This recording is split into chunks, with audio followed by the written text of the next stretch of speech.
ಇನ್ನು ಮತ್ತೊಂದು ಸೇನಾ ವಿಮಾನ ಪತನವಾಗಿದೆ ಅಂತೆ. 15 ಮಂದಿ ಬಲಿಯಾಗಿದ್ದಾರಂತೆ. ಬೊಲಿವಿಯಾ ದೇಶದ ಲಾಪಾಸ್ ಬಳಿ ವಿಮಾನ ದುರಂತ ಆಗಿರುವಂತದ್ದು. ಹೊಸ ನೋಟುಗಳನ್ನು ಸಾಗಿಸ್ತಾ ಇದ್ದಂತ ವೇಳೆ ವಿಮಾನ ಪತನವಾಗಿದೆ. ಬಹಳ ಬೇಸರದ ಸಂಗತಿ.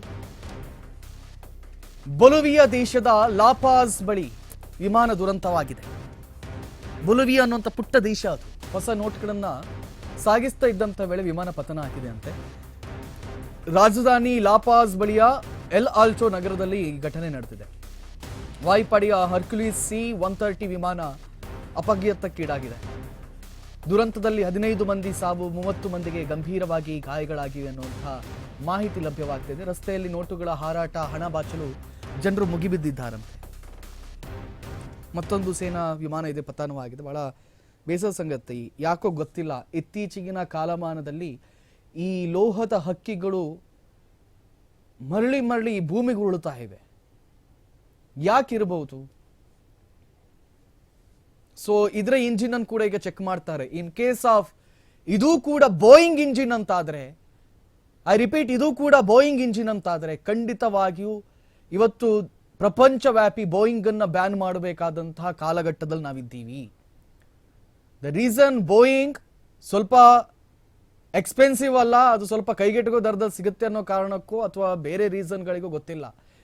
ಹೆಚ್ಚಿನ ವಿಮಾನಗಳು ಇತ್ತೀಚೆಗೆ ನೀವು ಪತನ ಆಯ್ತಲ್ಲ, ಈ ಎಲ್ಲಾ ವಿಮಾನಗಳನ್ನು ನೀವು ಪರಿಗಣಿಸಿದ್ರು ಕೂಡ ಇದರಲ್ಲಿ ಬಹುತೇಕ 90% ಆಫ್ ದ ಇಂಜಿನ್ ಇರುವಂತದ್ದು ಬೋಯಿಂಗ್ ಇಂಜಿನ್. ಇವತ್ತು ಭಾರತದಲ್ಲಿ ಏನಾಯ್ತು ನೋಡಿ, 248 ಮಂದಿ ಸಾವಿಗೀಡಾದ್ರಲ್ಲ, that is the Boeing engine. ಮೊನ್ನೆ ದಿನ ಆದಂತಹ ಜಪಾನ್ನಲ್ಲಿ ನಡೆದಂತಹ ಘಟನೆ, ಅದು ಕೂಡ ಬೋಯಿಂಗ್ ಇಂಜಿನ್.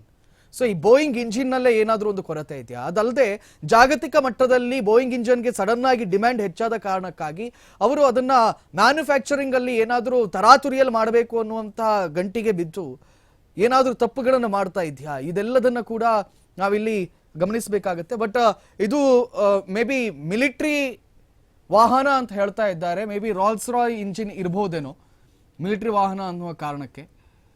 ಆ ರೀತಿ ಗೆಸ್ ಮಾಡಬಹುದು ಅಷ್ಟೇ. ಇನ್ ಕೇಸ್ ಆಫ್ ಬೋಯಿಂಗ್ ಆಗಿದ್ರೆ ಇದು ಪ್ರಪಂಚದಾದ್ಯಂತ ಈ ಕೂಡಲೇ ಇದ್ರ ಬಗ್ಗೆ ಕ್ರಮವನ್ನು ತೆಗೆದುಕೊಳ್ಬೇಕಾಗತ್ತೆ. It might be Rolls Royce, but whatsoever, ಯಾಕಾಗಿದೆ, ಏನಾಗಿದೆ ಇನ್ನಷ್ಟೇ ಆ ಬ್ಲ್ಯಾಕ್ ಬಾಕ್ಸ್ ಇಂದ ಗೊತ್ತಾಗಬೇಕಾಗಿದೆ. 30 ಮಂದಿ ಗಂಭೀರವಾಗಿದ್ದಾರಂತೆ, ಇನ್ನುಳಿದವರು ಅಸುನೀಗಿದ್ದಾರೆ. ಬಹಳ ಬೇಸರದ ಸಂಗತಿ.